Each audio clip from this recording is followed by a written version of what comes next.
Third semester maths special functions and paper నుంచి ఇంతవరకు 2 యూనిట్లు ఆల్రెడీ డిస్కస్ చేసాం. ఓకే, థర్డ్ యూనిట్ ఏంటంటే హెర్మైట్ పాలినామియల్. ఓకేనా. సో అయితే దీంట్లో ఉన్నటువంటి మోస్ట్ ఇంపార్టెంట్ క్వశ్చన్స్ ఏంటో మీతో నేను డిస్కస్ చేస్తా. ఓకే, సో అయితే ఇందులో నెంబర్ ఆఫ్ టైమ్స్ రిపీట్ అయ్యే క్వశ్చన్స్ ఏవైతే ఉన్నాయో వాటిని మాత్రం నేను డిస్కస్ చేసి చెప్తాను. ఓకేనా. సో ఏ విధంగా చేయాలి, ఓకే, ఎలాంటి ఫార్ములాస్ మనం యూజ్ చేయాలి, ఒక ఇంపార్టెంట్ ఫార్ములాస్ ఏంటి, ఒక ఈజీగా ఏ విధంగా సాల్వ్ చేయాలి, ఇవన్నీ మనం డిస్కస్ చేద్దాం. ఓకేనా. అయితే ఇందులో ఫస్ట్ మోస్ట్ ఇంపార్టెంట్ క్వశ్చన్ వచ్చేసరికి చూడండి, h"(n)(x) ఈజ్ ఈక్వల్ టు ఇది చూపించమంటాడు. ఓకేనా. ఇందులో ఈ క్వశ్చన్ అనేది మీకు షార్ట్ ఆన్సర్స్ ఎక్కువ సార్లు అడుగుతాడు. ఓకే, అండ్ మీరు లక్గా ఉంటే లాంగ్ ఆన్సర్ కూడా ఈ క్వశ్చన్ కొన్నిసార్లు వస్తుంది. ఓకే, కాబట్టి నేర్చుకోండి. లాంగ్ ఆన్సర్కి యూజ్ అవుతుంది, at the same time me luck ఉంటే షార్ట్ ఆన్సర్కి యూజ్ అవుతుంది, at the same time long answer కూడా యూజ్ అవుతుంది. ఓకేనా. సో అయితే దీన్ని ఏ విధంగా సింపుల్గా సాల్వ్ చేయాలో చూద్దాం. ఓకేనా. అయితే ఫస్ట్ వీటిలో ఉన్నటువంటి ఇంపార్టెంట్ ఫార్ములాస్ ఏంటి, అసలు యూనిట్లో ప్రతి క్వశ్చన్కి యూజ్ అయ్యే ఫార్ములాస్ ఏమైనా ఉన్నాయా, ఓకే, ఉంటే ఫార్ములాస్ ఏంటో ఒకసారి చూద్దాం. రెండు ఫార్ములాస్ చెప్పిన తర్వాత మీకు నేను సొల్యూషన్లోకి వెళ్తాను. ఓకేనా, 1 minute చూడండి. ఇందులో మీకు మోస్ట్ ఇంపార్టెంట్ ఫార్ములా. ఓకేనా. సో ఫార్ములాస్ ఖచ్చితంగా ప్రాక్టీస్ చేయాలి. ఓకే, మ్యాథ్స్ అనగానే ఫార్ములాస్ ఖచ్చితంగా రావాల్సిందే. ఓకేనా. నెక్స్ట్ రికరెన్స్ ఫార్ములా, ఇది కూడా యూజ్ అవుతుంది. అండ్ దీంతోపాటు కొన్నిసార్లు మీకు హెర్మైట్ ఈక్వేషన్ కూడా యూజ్ అవుతుంది. ఓకేనా, గుర్తుపెట్టుకోండి. ఈ ఫార్ములాస్ మీకు ఈ యూనిట్లో ప్రతి సమ్లో ఏదో ఒక ఫార్ములా ఖచ్చితంగా యూజ్ అవుతుంది. ఓకే, ఈ 3 ఫార్ములాస్ రాకుండా మీరు ఇందులో ఒక్క క్వశ్చన్ కూడా సాల్వ్ చేయలేరు. ఓకే, సో సాల్వ్ చేశారంటే మీరు బట్టి పెట్టని అర్థం. గుర్తుపెట్టుకోండి, ఫార్ములాస్ చాలా ఇంపార్టెంట్. ఓకేనా, ఫార్ములాస్ వస్తే ఫర్దర్గా సమ్స్ అన్ని ఈజీగా చేసేస్తారు. ఓకే, ఎందుకు ఫార్ములా గుర్తుంటుంది కాబట్టి. ఓకే, సో ఫస్ట్ ప్రాక్టీస్ చేయండి ఖచ్చితంగా. ఓకే, ఈ 3 formulas important. And recurrence formula Hermite equation. ఓకేనా, ఈ హెర్మైట్ ఈక్వేషన్ ఆల్రెడీ ఈ మోడల్లో మనం సెకండ్ యూనిట్, ఓకేనా, పవర్ సిరీస్లో కూడా ఇలాంటిది ఈ మోడల్ ఒక ఫార్ములా వస్తుంది. ఓకేనా, d²/dx p(x)కి ఈక్వల్, అండ్ నెక్స్ట్ ఇది q(x)కి ఈక్వల్, r((x)కి ఈక్వల్ కనిపిస్తుంది కదా. సో సేమ్ ఫార్ములా ఏముంది, కొంచెం మాడిఫై చేస్తే అదే హెర్మైట్ ఈక్వేషన్ అయిపోద్ది. ఓకేనా, ఇవి గుర్తుండే కదా. సో ఒకసారి 1-2 సార్లు ప్రాక్టీస్ చేయండి నేను. ఓకేనా, సో అప్పుడు మీకు బాగా గుర్తుంటుంది. అది ఇప్పుడు రండి ఆన్సర్లోకి. ఓకే, సో అది క్వశ్చన్ చూడండి, ఇది ఇచ్చాడు, దీన్ని ప్రూవ్ చేయాలి అంటే ఆన్సర్ ఇది రావాలి. ఓకే, ఇది ఏ విధంగా వస్తుంది చూద్దాం. అయితే ఫస్ట్ మీకు ఇంతకుముందు ఇప్పుడే ఒక 2 seconds ముందు మీకు కొన్ని ఈక్వేషన్స్ చూపించా. అందులో ఒక రికరెన్స్ ఫార్ములా ఒక ఫార్ములా ఉంది కదా. సో సేమ్ దానిలాగా ఉందా ఇది, చూడు ఒకసారి మరొకసారి. రికరెన్స్ ఫార్ములా లాగానే ఉంది. h'(n)(2n)(h(n)-1) అలాగే ఉంది చూడు. h'(n) ఇలానే ఉంది. సో అప్పుడు ఈ క్వశ్చన్ చూడండి అన్న, ఇలా h(n) లేదా h(n) ఇలా ఉంటే వైట్ ప్లేస్లో ఖచ్చితంగా రికరెన్స్ ఫార్ములా యూజ్ చేయాలి. ఓకే, బండగా గుర్తుపెట్టుకోండి.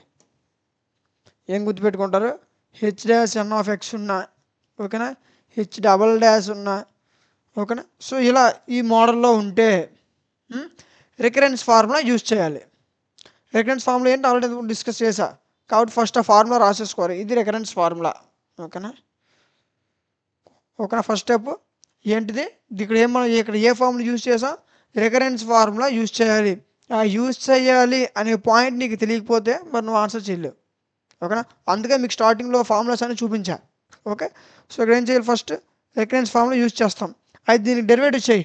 ఇప్పుడు చూడన్నా, x' అంటే ఏంటి, మనం ఆల్రెడీ సెకండ్ పవర్ సిరీస్లో నేర్చుకున్నాం. ఏం నేర్చుకున్నాం, x' అంటే dy/dx. అదే అక్కడ ఏమన్నా y" సెకండ్ యూనిట్లో మనం ఇలా నేర్చుకున్నాం. y" అంటే ఇదేంటి, d²y/dx² ఈక్వల్ కదా. సో అంటే ఇక్కడ ఇదేంటిది, ఇక్కడ ఏమున్నట్టు dy/dx అంటే ఊహించుకోవాలి. మ్యాథ్స్ అంటే ఇమాజినేషన్. సో కొన్నిసార్లు ఆన్సర్ అక్కడ ఉండదు, ఇక్కడే ఉంటుంది, కానీ అది మనకు కనిపించదు. ఇమాజిన్ చేసుకుంటే మనకు కరెక్ట్ ఆన్సర్ వస్తుంది. ఓకేనా, ఆన్సర్ పక్కన ఉన్నా గుర్తుపట్ల స్థితిలో ఉంటాం ఒకసారి. సో అయితే ఫస్ట్ చూడు, h'(n), ఓకేనా, రికరెన్స్ ఫార్మ్ గుర్తుపెట్టుకో, 2n h(n)-1 డెరివేటివ్ చేయి. h" అంటే ఏంటి, d²y/dx². అయితే దీని ప్లేస్లో d²y/dx² ఉందో నువ్వు ఇమేజిన్ చేసుకో. ఓకేనా? సో ఇప్పుడు డెరివేటివ్ చేసేటప్పుడు ఇక్కడ డబల్ డాష్ కాబట్టి ఇక్కడ ఏమొస్తుంది, హెచ్ డాష్ వస్తుంది అంతేనా. 2n same H dash n - 1 అంతేనా, రెండింటికి డిఫరెన్స్. ఓకేనా? సో ఫస్ట్ చూడండి క్వశ్చన్ ఎలా ఉంది, hn double dash of X, దీని నుంచి దీన్ని మనం ప్రూవ్ చేయాలి. ఓకే బాగుంది.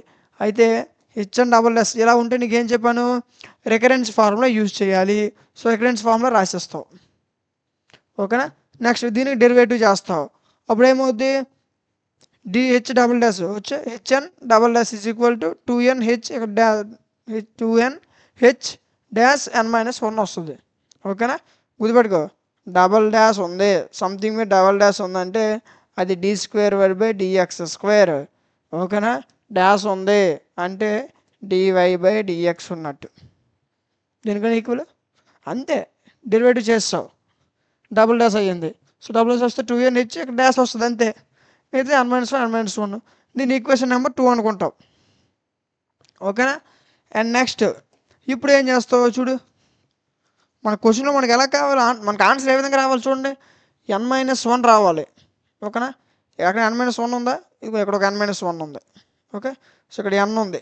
సో నాకు ఆన్సర్ ఈ విధంగా రావాలి కాబట్టి నేను ఏం చేస్తానంటే, సో ఇక్కడ n ఉంది చూసారు, ఈ n ప్లస్లో n - 1ని సబ్స్టిట్యూట్ చేస్తా. చూడు n ప్లస్లో n - 1 replace n/n - 1 in equation number 1.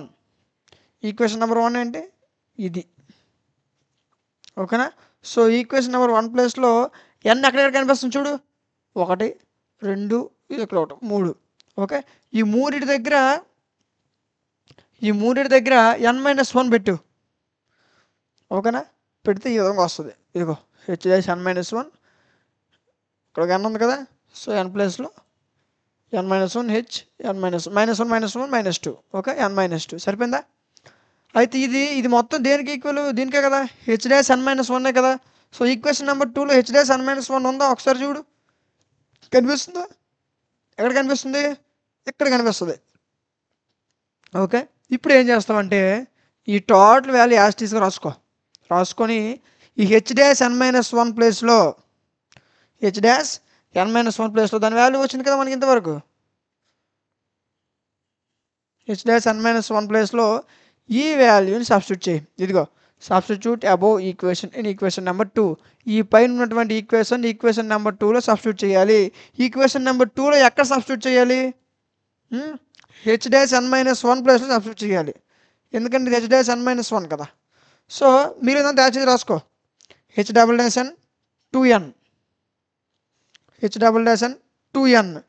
h dash n n - 1 ప్లేస్లో టోటల్ వాల్యూ రాసుకున్నాను.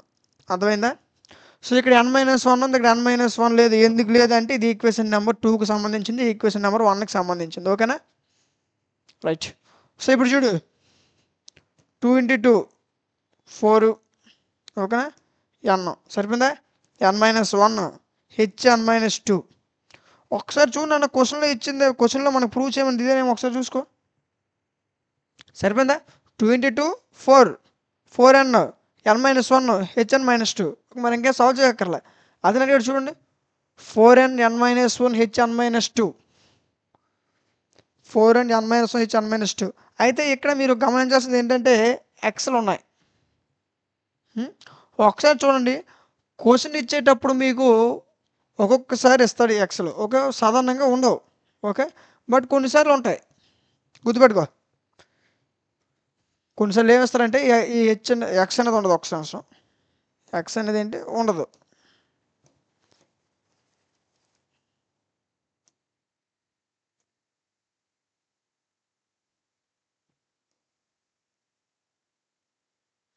ఇలా ఇస్తాడు క్వశ్చన్. ఓకే, క్వశ్చన్ ఇలా ఇచ్చినా ఓకే, లేదు ఎక్సెల్తో ఇచ్చిన ఆన్సర్ ఒకటే వస్తుంది. అయితే ఎక్సెల్తో ఇచ్చాడు అనుకో, ఆన్సర్లో నువ్వు ఎక్సెల్ యాడ్ చేసేస్తావు. ఎక్కడ ఇస్తే అక్కడ నచ్చిన దగ్గర యాడ్ చేస్తే అవ్వదు. ఓకేనా? ఎక్కడ ఇచ్చాడు, h double dash n of X, h double dash n X and ఇంకోటి లాస్ట్లో ఇచ్చాడు, లాస్ట్లో. ఓకేనా? సరిపోయిందా? ఇక్కడ కన్ఫ్యూజ్ అవ్వద్దు. చూడండి, ఇక్కడ క్వశ్చన్లో మీకు ఎక్సెల్ ఇచ్చాడు అనుకున్నానా, ఆన్సర్ మొత్తం చేసేసి ఎక్సెల్ ఏ ప్లేస్లో ఉన్నాయో ఆ ప్లేస్లో ఎక్సెల్ పెడతావు. ఎక్సెల్ లేవనుకో సేమ్ ప్రాసెస్. ఎక్స్ ఉన్నంత మాత్రాన్ని దీని ఒక వాల్యూ మొత్తం చేంజ్ అయిపోదు, ఆన్సర్ మారిపోద్ది, గుర్తుపెట్టుకో. ఓకే, ఎక్స్ ఉన్నా ఎక్స్ లేకపోయినా ఆన్సర్ ఒకటే వస్తుంది. అయితే ఎక్స్లు ఉన్నాయి అనుకోండి, ఇక్కడ మీరు అక్కడ ఎక్సెల్ క్వశ్చన్లో ఎక్కడైతే ఉన్నాయో ఆ ప్లేస్లో ఎక్స్ సబ్స్టిట్యూట్ చేసి ఎక్స్ పెట్టేసి. ఓకేనా, ఒకవేళ లేవు అంటే సేమ్ ఆన్సర్. ఎక్స్ ఉన్నంత మాత్రం ఆన్సర్ మారిపోదు, లేదంత ఒకసారి లేకపోతే యాస్టీస్ ఉండిపోద్ది. ఓకేనా, ఉంటే ఆ ప్లేస్లో ఎక్స్ పెడతాం అంతే, ఆన్సర్ మాత్రం మారిపోదు. ఓకేనా, సేమ్ ఆన్సర్ వస్తుంది. ఓకేనా, సో ఇప్పుడు చూడు, అర్థమైంది కదా, ఇంతే, చాలా సింపుల్ క్వశ్చన్. అయితే దీంట్లో నీకు ఖచ్చితంగా ఇవి రావాలి. సో అయితే ఇందులో మనం ఓన్లీ ఈ రికరెన్స్ ఫార్ములాని యూజ్ చేసాం. ఓకేనా, సో మీకు రికరెన్స్ ఫార్మ్ ఒక్కటే చెప్పొచ్చు, బట్ మిగతా సమ్స్లో కూడా మీకు ఈ 2 ఫార్మ్స్ కూడా యూజ్ అవుతాయి. ఓకేనా, అక్కడ మనం వీటిని కవర్ చేద్దాం. అయితే ఫస్ట్ ఈ 3 గుర్తుపెట్టుకోండి. First formulas, Hermite equation, recurrence formula and ఇది ఒక ఫార్ములా. ఓకేనా, సో ముందు ఒకసారి యూజ్ చేస్తే చూడండి.